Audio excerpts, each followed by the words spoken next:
polio vaccine was introduced in the 50s.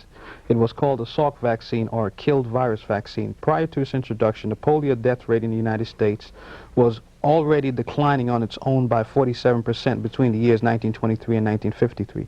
After the first vaccine became available, many European countries did not inoculate their citizens, and the polio epidemics also ended in those countries.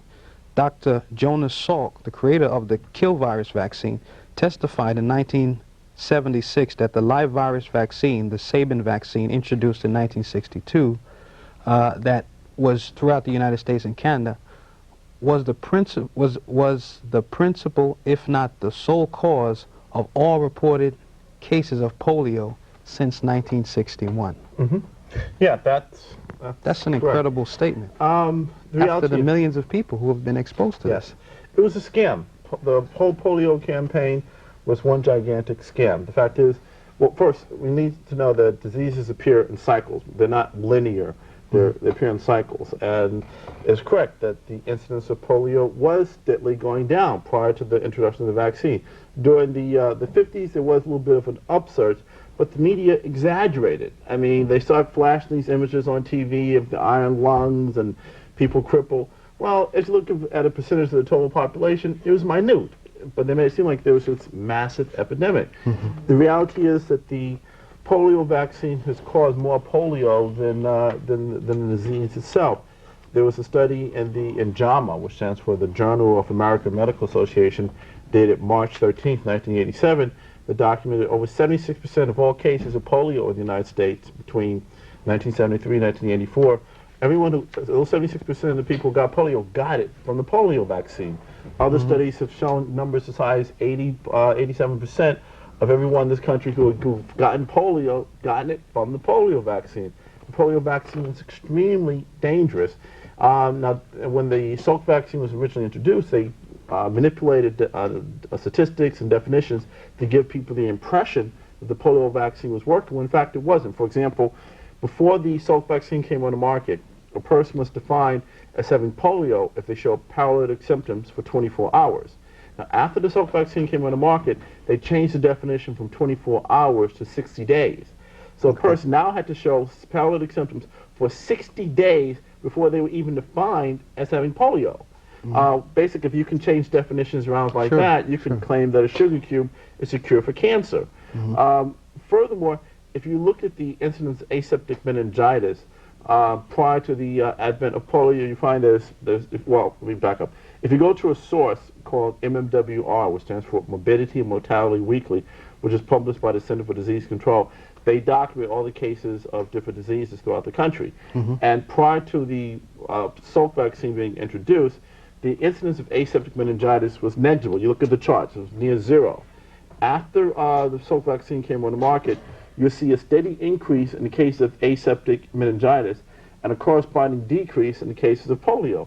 What does that tell you? They're basically redefining the cases of polio under the heading of aseptic meningitis.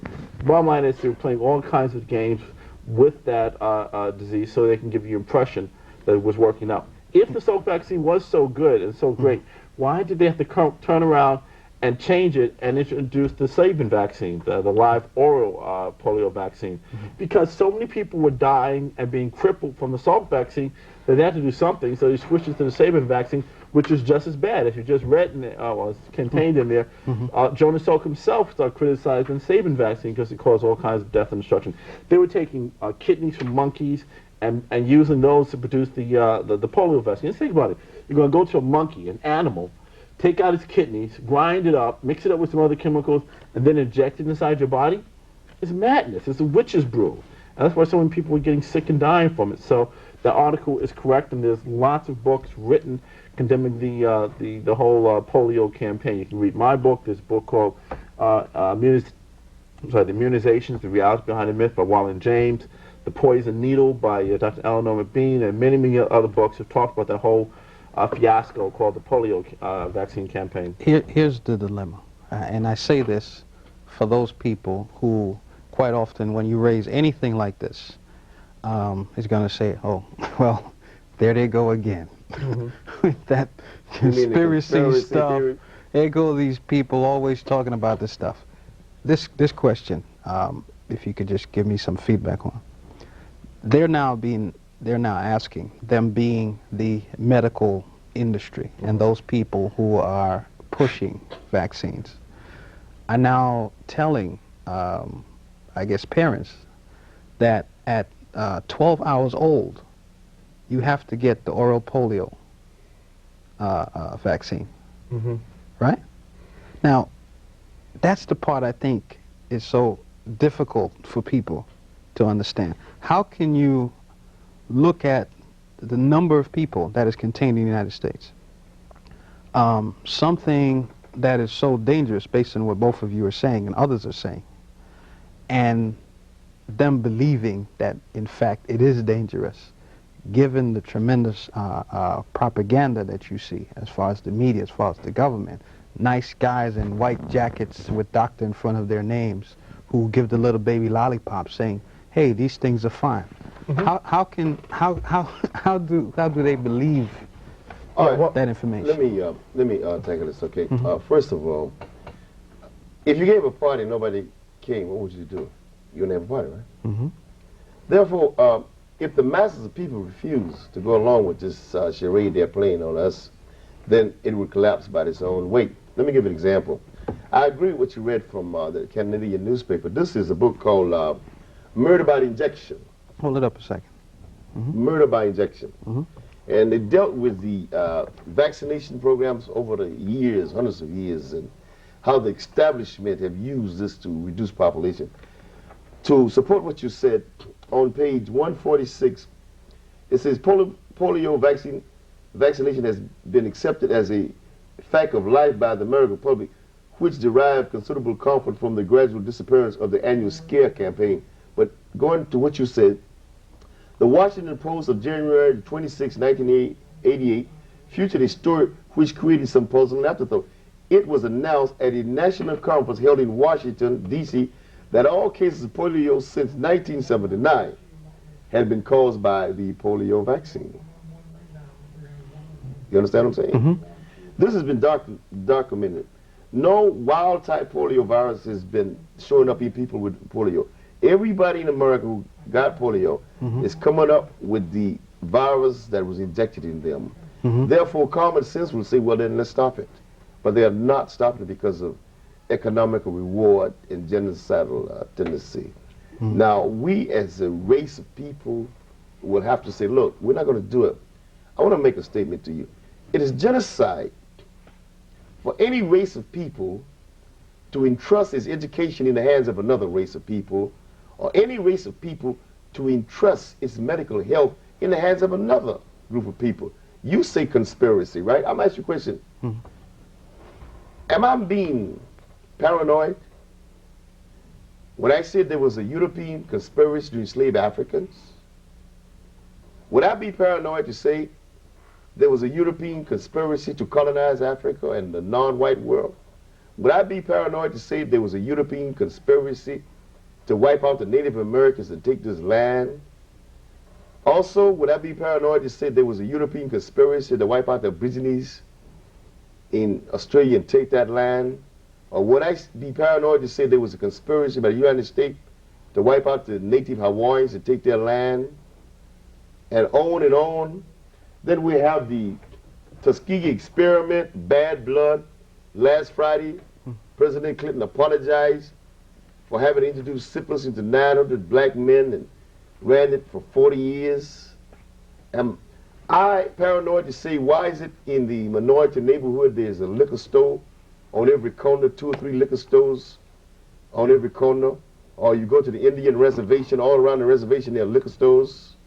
And the Mercury News in California had a story that the CIA was infecting the ghettos with crack, and they were using the profit to fund the war in Nicaragua against communists, and documented cases in Cuba. I know 25 cases in Cuba where the United States CIA has introduced germs.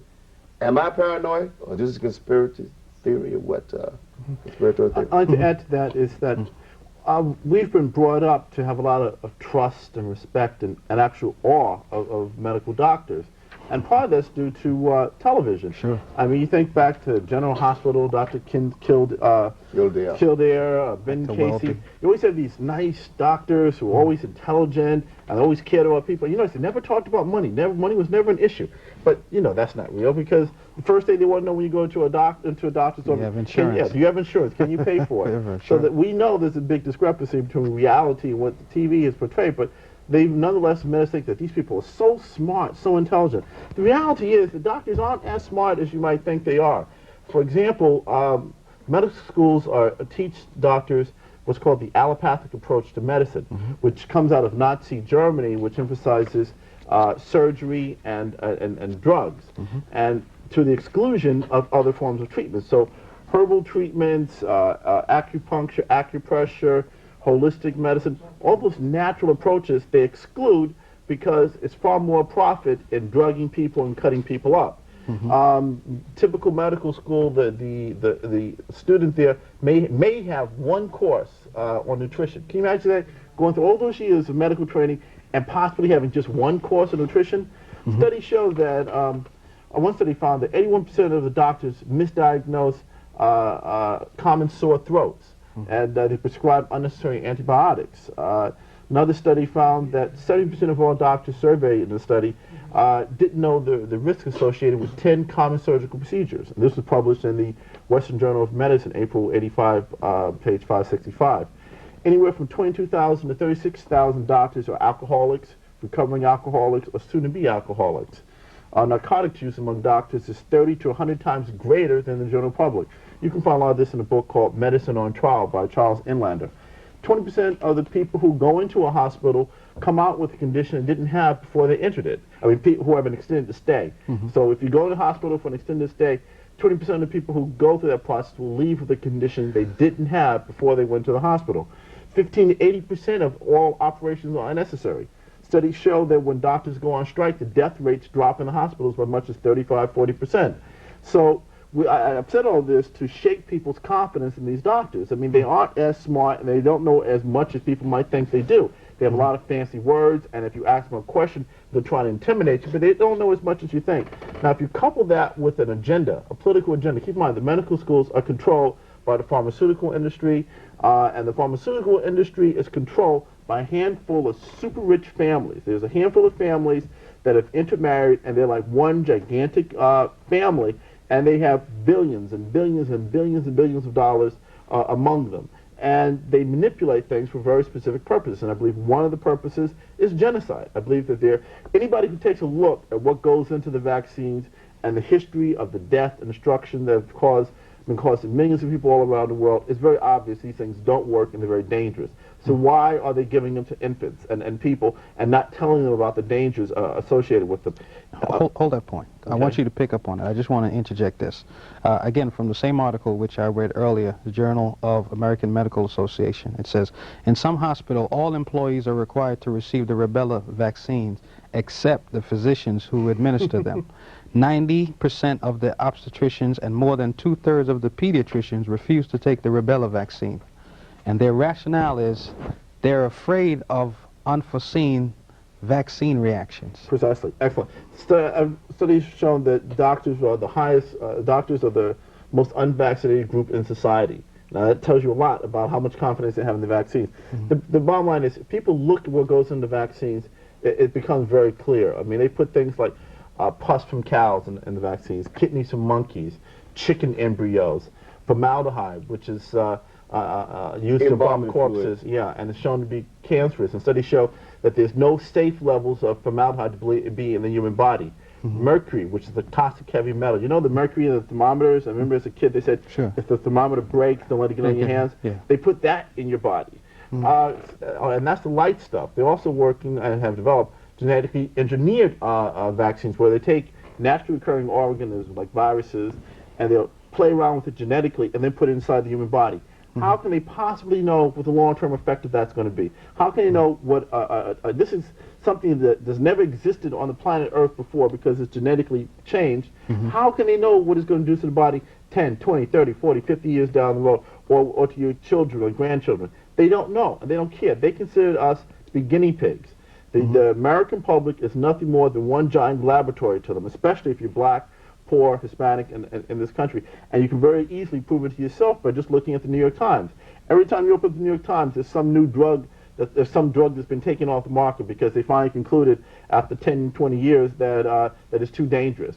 Well, why didn't they know that before the drug was put out there? They don't care. We are guinea pigs. Also, this gets into an equally serious issue, and that is of human rights. What freedoms do we have left in this country? If they can tell us that we have to put chemicals into our bodies that we've concluded we don't need to have in our body, if you decide that this particular drug is dangerous, unnecessary, you don't want it, they're telling you you have to take it anyway. Well, what separates this country from a dictatorship or a communist country? I mean, there isn't. That makes us. This makes the year 1990, not 1997, but 1994. George Orwell's vision of 1994. That is what we're living in, a police state where they're telling you you have to put chemicals in your body, and you have to put those chemicals in your children's body, and they don't give a darn whether those chemicals are dangerous or not, and they don't care what your beliefs are. We no longer have any freedom. This is no longer the land of the free when that happens. This is something that's raised in this book here by Ralph Epperson. I encourage everybody to run out and get a copy of it. It's entitled The New World Order. This is what we're talking about. We're talking about the super rich, super powerful family that's created a plan in which all the world governments will be dissolved and be one giant government in which they control everything. And we become nothing more than serfs or slaves, which they tell us what to eat, what to drink, who to have sex with, how many kids to have, everything, and what drugs that we should put in our bodies. And this is something that I think every student on this campus and all over the country needs to be protesting and demonstrating against. If they cannot have a college campus without students. I mean, the students should shut down every college that tells them that they have to take vaccines. They should shut the whole place down, demonstrate, protest, do whatever's necessary, because if they don't, Orwell's vision of 1984 will be further solidified, and we'll reach a point where we'll have no choices whatsoever. Hold it. Dr. Felder, could you give us a sense of when people say virus, what is it that they're talking about? Okay, that's a good question. Basically, life forms on this planet exist in 3 different forms. The most simplest is the virus. The next is a cell, single cell, and the third is a multicellular organism. Now, when life evolved on this planet, maybe 3.5 to 4 billion years ago, it evolved basically from non-living elements like carbon, oxygen, nitrogen, hydrogen, okay? And what happened, as far as we know, we first had strands of DNA, okay? That's deoxyribonucleic acid. That's a strand of it, right? Of the throat and nose, and it gets in our cell. And when it gets in the cell, it actually comes alive. It's only able to reproduce itself. So the destructive force, what occurs is when it takes over the cell nucleus and starts reproducing itself, and the cell bursts, and it kills the cell. And if enough of it get into the body, then, you know, millions of cells are going to die. But evolution has or you call it nature, has a unique way of preserving the organism that we are still here and functioning, is that the body have an immune system that usually can come into play after you are attacked by the virus. If you get a cold, right, which is caused by the rhinovirus, and if you go to the doctor and he gives you medicine, you get rid of it in 2 weeks, right? Now, if you don't do anything, it'll take 14 days, you see what I'm saying? Okay. They can't give you nothing to treat a virus. Only the body itself. And the body produces a enzyme or a chemical called interferon after you're exposed to a virus. And what happens, this interferon interfere with the virus' ability to reproduce, and you get better. But they say, right, the rationale for this is that you need to take this because there's all kinds of microorganisms waiting around the corner, and as soon as you walk out of here, you're going to get jumped on by thousands of them, and you're going to get infected. They say. They say. Okay, now. Because that's just who we're talking about. And then the reason is you need to take this to get immunity. Now, is there such a thing? Can you be immune from this stuff? Your body has the ability to become immune after getting exposed. let's say, for example, New York City has about 8.5 million people, right? Basically, everybody who gets out in the public are exposed to the TB bacterium. But what happens, when you get exposed to it, your body can become immune to it. You don't get the disease. I would say half of the people will test positive to having been exposed to TB, but they're not going to get sick. The majority of people will never get sick because the body is the best medicine against getting sick. You see, what we as a race of people have not come to understand, we're very naive. Here is a book called Executive Intelligence Review, The Genocidal Root of Bush New World Order. It's a document. It's a government document, not me. That's why I said I brought a lot of books and I'm going to use them. Here's what Parson Thomas Matthews said for the British East India Company when they were in India. He said, hey, let's increase the death among the poor in India and England. We don't need the poor. Who needs the poor? Here is Prince Philip, Duke of Edinburgh, says when he dies, he would like to come back as a deadly virus to curb human overpopulation. We go on to, let's get to some people you know here. Here's your friend, Robert McNamara, McNamara urged that anti-population drive in Mexico will be up to our necks in Mexico. In other words, let's reduce their population. We go on and on with people you know, Nixon, Bush, Reagan, the fellow, speak with a big accent, he was the... Kissinger. Kissinger. This man, he's a monster. He has proposed depopulating Africa, you know what I'm saying? Now, all these people have spoken. Now, I read white people mail. That's how I get a lot of my information. Now, what I say when I read white people mail, I read their reviews, you know what I'm saying? They're special magazines, not the general public. And this is a fact. We know that there's about 4.5 billion people in the world, right, today? The white race is about 500 to 600, 700 million if you want to be generalist, right? So what we're saying, the non-white population is about 94 or 93% of the world population. White people, or so-called white people, are only 6, 7% or 8% at the most. These people are afraid that the colored world is going to do to them what they did to the colored world in the last 500 years. Wiping out the Native Americans, the Aborigines people in Australia. So they are determined to depopulate the non-white world. This is official policy. The population conference they had in Cairo, that was to depopulate the non-white world. They're trying to increase the white population because basically worldwide the white population is not increasing, you know? And I can cite examples and examples, and even in my book, Aid, United States Germ Warfare with Documents and Proof, it documents how the World Health Organization, which I call the White Health Organization to Control Non-White People Health, and the United Nations, which I call a United White Nation to control non-white nations, because that's what it is. White people created the United Nations, they created the World Health Organization, and they're using it today as a neo-colonialist, imperialist tool to invade non-white countries under the auspices of the United Nations, which is just United White Nations. It has documented this, the London Times in 1987, I think in August, on the front page it said explicitly how AIDS was taken to Africa under the World Health Organization, under a white American doctor, and they went to Africa and said, look, we want to vaccinate you against smallpox, and they vaccinated so many millions of Africans against smallpox, and what happened in the smallpox vaccine was the AIDS virus, and people came down with AIDS. And if you lay a grid of the vaccination over Africa with the AIDS, it will be just there.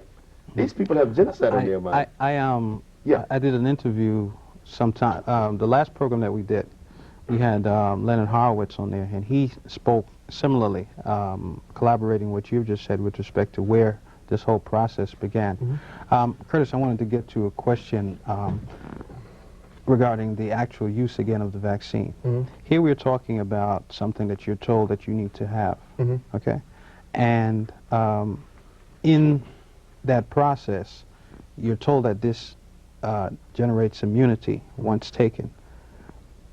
Is there any documentation of people who have actually, once taken it, the things that you're supposed to be immune against reoccurring? Oh, yeah. Oh yeah, as I alluded to with the polio vaccine, the majority of people who are coming out with polio now are getting it from the polio vaccine.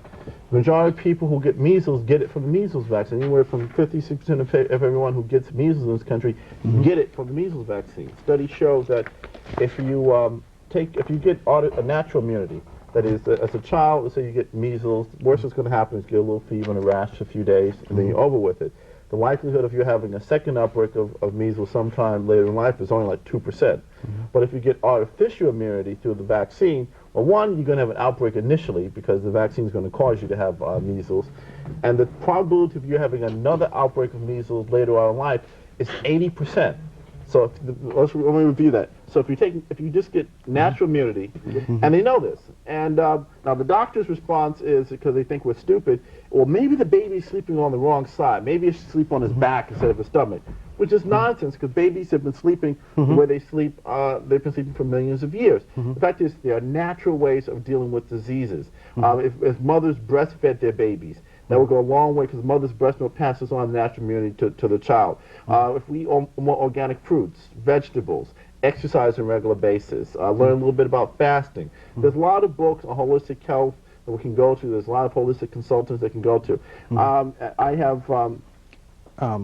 I'm being told that we're actually running out of time, so if you could just wrap that up for me. Wrap up. If people want more information from me, I have lots of information. They can contact me at 718, I don't know which camera to look at, 718-231-9683. My name is Curtis Clausen. You can call me 718-231-9683. I can give a lot of information on how to get out of the vaccines, as well as a lot of material on the subject of vaccines, because this is life and death. This is genocide. People are dying, and we have a right to know, especially around the world. Those who have contacts in Africa, Brazil, the Caribbean, these people don't know what's going on, and they need information, so we need to get this information out, as well as our brothers and sisters of various races within this country. Okay, I appreciate it. Dr. Felder, if someone wanted to get access to your book, how would they go about doing that?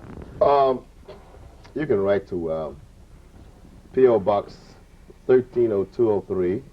That's P.O. Box 130203, Springfield Gardens, New York, 11413. To Dr. Jack Felder. Just write me a card and I'll communicate with you. Listen, I want to thank you both for being on the program, and definitely we would like to pick back up on this issue again, because I'm quite sure there's a lot of information there that we need to cover. But Can I give a last statement? I want to thank you for coming. Actually, we're out of time. Okay. Okay? But I thank you for coming. This is Yero Bandele from the Melanin Chronicles, and we'll see you again next week. Take care of yourself, take care of each other. Peace. Yeah.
Doctors that put together the New York City Blood Bank, which became the International Blood Bankers, which literally largely regulated the American Red Cross, which you just see on this weekend's USA Today. By the way, big front page that the American Red Cross could have done more to save the Holocaust victims and bring attention to this?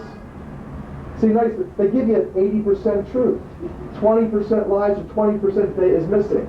They don't tell you that the American Red Cross was giving CIA, giving some of the Nazis false identification to get them out of it. They don't tell you that. So this is, again, Rockefeller-led military medical industrial complex. These became the international blood bankers. These are the people who, in this city, allowed 10,000 hemophiliacs and countless others throughout the world to get HIV-tainted blood. And when 60 Minutes did a segment on this not so long ago, they said the government knew that the blood was contaminated. Well, I'm sorry. We, the people of the United States, are supposed to be representing the government. We're not. We didn't make that decision. There were specific people in the government that made that decision. Who was that? That was the Rockefeller-led Blood Council. Again, why we don't have investigations into this is a tribute to counterintelligence propaganda. So, as my mother, I share with you, died of the swine flu vaccine, she, like numerous tens of thousands of others, developed this thing called Guillain-Barré. And when she did, her physician told her, you know, we don't know what causes this. We don't know what causes this. And it seems to, interestingly enough, affect mostly Jewish women. And that I can't help but think, as my mother, when Henry Kissinger was leaving Nazi Germany with his parents, my mother was scrubbing the streets at Nazi gunpoint in Vienna. The Nazis came in, my grandparents owned a clothing store, they came in, they took it over, and the next day my mother was out in the streets scrubbing. And if you don't believe me, again, if this was being done, go to the Holocaust Museum there, in the second entrance lobby there, you see a picture in Vienna of Nazis holding gun over the Jews scrubbing the streets. My mother was one of them. It was a miracle that she got out. But now, my mother died in 1994, victim of vaccine, most plausibly. Guillain-Barré now is known to be commonly a vaccine contaminant injury. Whereas what happens is that my mother developed progressive neurological breakdown. What it is, most of these diseases, and literally, I'm sure, if I ask you a question, with regards to immune system dysfunction, how many of you know people who, like my mother, developed bizarre immune system illnesses, immune system related illnesses over the past several years? How many of you know people in your friends or family that have developed bizarre immune system related illnesses or weird cancers with no family history? Please raise your hands. Raise your hands high. Okay? Typically, it's in most audiences, it's about 40 to 50%. Now, my mother, first, and this is autoimmune disease, her white blood cells, once they were kind of agitated by the contaminants, they then began to attack her own myelin sheaths surrounding her nerve fibers. They ate away at the nerve sheaths. She became progressively weaker and paralyzed, and she suffered with that for 3 years. And then she developed another immune system related illness called cancer. She got a couple radiation treatments. 2 years later, she was dead. Now, I now cannot help but think, given what I know about these vaccines, given what I know about the history, the social political history, that population control, in the Council of Foreign Relations magazine, they had that it is now moved to the United States, that 50% of the United States population, they want to have a reduction of 55% of the United States population by the year 2015. That's the plan. That means 1 out of every 2 of you people have got to go, according to these people. Useless eaters, you're called. In a high-tech world, we're beyond the industrial era. We're now into the computer age, where there's not only the possibility for clones, but there's also the definitive fact now of robotics, that there's a lot of useless eaters on the planet. And they want to clean up the environment. With too many people using too much of the resources, it's best to get rid of a lot of them. Now, how are you going to do that? Well, there's only a few ways. One is you could probably mow down a couple million black people who get so disgusted with the racist propaganda that every day, more and more, as the weeks go by, come across the television and across the newspapers. racist propaganda that incites violence and racial hatred, and again, divide and conquer, just like they did Democrats, or Democrats from Republicans, rich from poor, black from white, HIV positive, HIV negative, Jew, Gentile, Christian, Muslim, New Ager, leftist New Ager with right wing, you know, right? This is, I mean, that's the game. That is how they divide the sheeple to conquer the flock. Now, you know, they could, and they're preparing to do that. So my warning to the African American community, and particularly the men out there, you have got to be smart. In the great vision of Martin Luther King, peaceful resistance would be very appropriately the way to begin to handle this. Coalitions, education, awareness, spirituality, so that don't go blindly into the, you know, shotgun, the barrels of a shotgun, because that's exactly what FEMA to this very day is doing. They're training for urban assaults. They are expecting this and they are inciting this. As a matter of fact, take a look at what is not only in the New York Times best-selling book by Tom Clancy called Executive Orders. Clancy comes out and he says we're going to have outbreaks of Ebola in the United States. And who's going to do it? It's the Muslims. And you have another character by the name of Larry Harris, who's in all the shortwave and the patriotic networks, saying the same thing, that Muslim women, the black women, are bringing this in. And what does Richard Preston write in his book, The Hot Zone? That is, you know, dark cave in Africa, where there's black people, and it's dark there. And that's where it gives rise to these things. You see all this subliminal racist propaganda that most white people don't even realize is affecting them. And I hope that more and more black people are picking that up and seeing that for what it is, as an agenda. At any rate, so, but that's only a couple million black people that they can mow down with machine guns.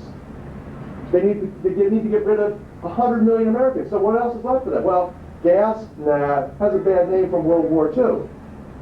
So what's next? Contaminated vaccines is great. As people die off, get sick, you know, they can make vast fortunes off of humanity suffering. As people die off, it's wonderful. Population control. And we don't even know what causes it, say the doctors, say the officials. And also aerosolized, spraying. And there have been reports from all over the country that the spraying has begun. So that means the spraying of various toxic biologicals, tuberculosis included.